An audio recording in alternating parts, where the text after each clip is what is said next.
Breaking. President-elect Donald Trump announced will lead the Department of Government Efficiency. D.O.G.E. We have a government that will be run by the worst posters on the internet. And keep in mind, to combat government bloat, you created another government agency. You have co-managers. And mind you, I said this earlier, the reason that there's two of them is because Elon wants his name on something and because he's not actually going to be active in it. It's going to be Vivek. What is the actual agency called again? The one that already exists and does this thing? I think it's like an oversight committee or something like that. I don't know. I forget what it's actually called. I am pleased to announce that the great Elon Musk, working in conjunction with American patriot Vivek Ramaswamy, everybody's got a title now, will lead the Department of Government Efficiency, DOGE, together. You know he's going to mispronounce it too. You know Trump is going to call it the D.O.G.E, the D.O.G.E.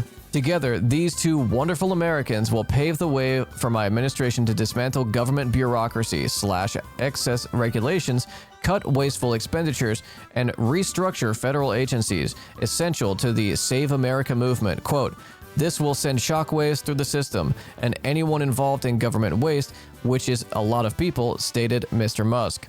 You could save billions on just defunding the Taliban.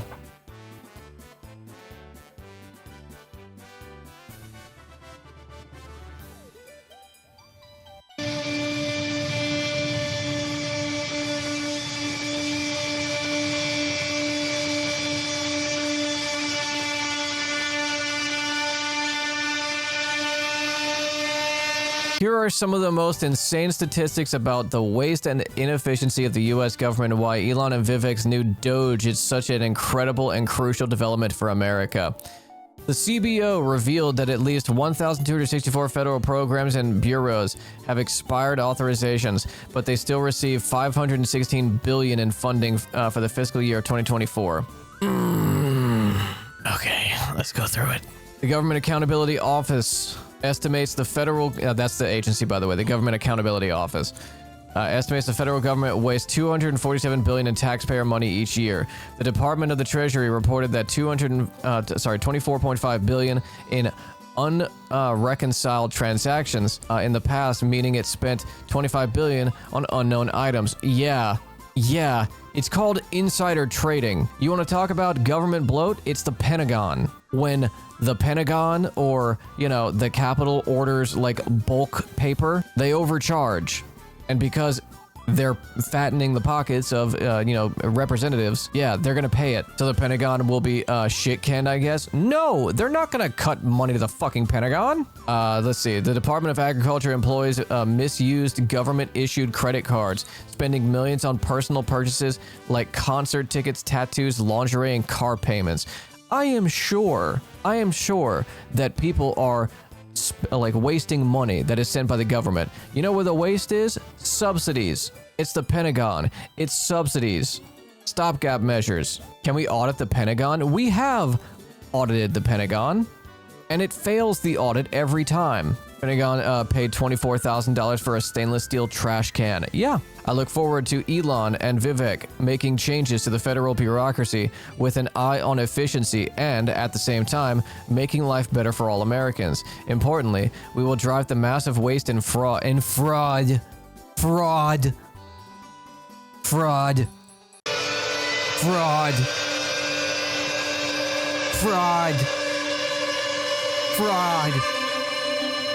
Sorry, kind of blacked out there for a second. Which exists through our annual $6.5 trillion of government spending. They will work together to liberate our economy and make the U.S. government accountable to we the people. Their work will conclude no later than July 4th, 2026. A smaller government with more efficiency, less bureaucracy will be the perfect gift to America's 250th anniversary. Oh, God. Let's take a look at some of the breakdowns of this. You know what time it is. Let's talk money, power. Yeah, let's hear from a Goldman Sachs person on MSNBC about how, the billionaire class is fucking over everybody. Politics. And of course, let's talk about Elon Musk's Department of Government Efficiency, an acronym that just so happens to spell DOGE. And they've got two guys running it. I don't even know if it's not going to be an office of the government either. From what we've read thus far this evening, it's not going to be inside the government. And so that eliminates any concerns about them having to divest their personal holdings and any of the businesses they run. Dogecoin, by How convenient. It's not like Elon Musk, being a government contractor, needs to divest from any of his personal holdings. Both of these men have conflicts of interest or have investigations or have massive contracts with the U.S. government, and they will be in a position to cut programs, cut jobs, cut budgets, and at the very least, see where all the money is getting spent. So even if they're not officially inside the government, that feels like a conflict, no? Oh, absolutely, 100%. But the question, too, is, I mean, they're talking, at least Elon Musk in recent weeks was talking about cutting $2 trillion from the federal budget.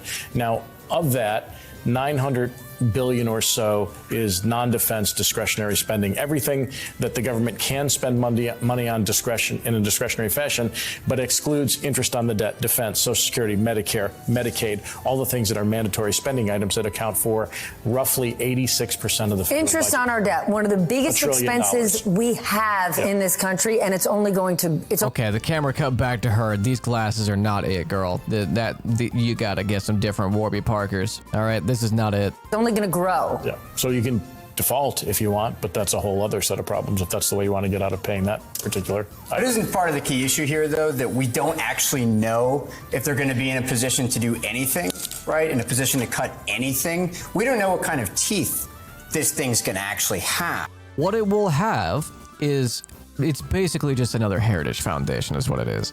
It's going to be basically a think tank that is going to hand select things for the owning class to benefit from their elimination.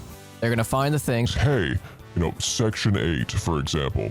There are a lot of landlords that benefit from Section 8, but also, this is a lot of money that could be better spent on more subsidies for Starlink. It's not a terrible idea to have something like this that looks for inefficiencies in the government, right? There are tons of people in this country that desperately want us to cut government spending, that want somebody on the outside to look at it because they feel like the government is so inefficient and fat. That's a fair gripe. We did this from 2008 to 2010 with the Simpson-Bowles Commission, which was an extraordinarily well done, well thought out attempt to right-size government spending, adjust entitlement programs, audit the defense budget, invest in. The words are important. Adjust entitlement programs. The right has for a long time called the things that the government is supposed to do for you, like keep you out of poverty, Social Security, Medicare, Medicaid, SNAP, food stamps, disability. The right has for a long time called these entitlement programs as a way to say that we are spoiling people, which I think we should take ownership of that label. Yeah, we are entitled to it. You call it entitlement as if we are spoiled little children, but no, we are entitled to that and much, much more. You owe us. You owe the working class a hell of a lot more than $1,200 in Social Security fixed income.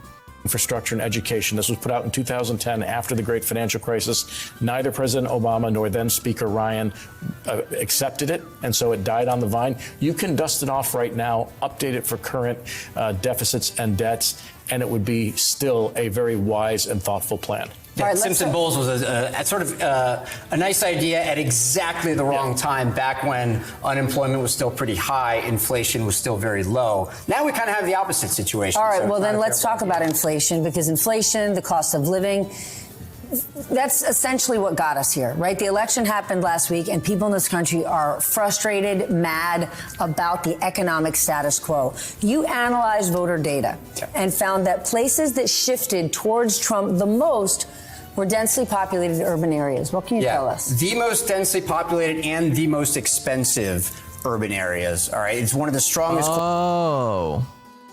So not poor working class cities. So it's the wealthy living in metropolitan areas. Oh, so it's almost like the working class are not actually breaking for Donald Trump.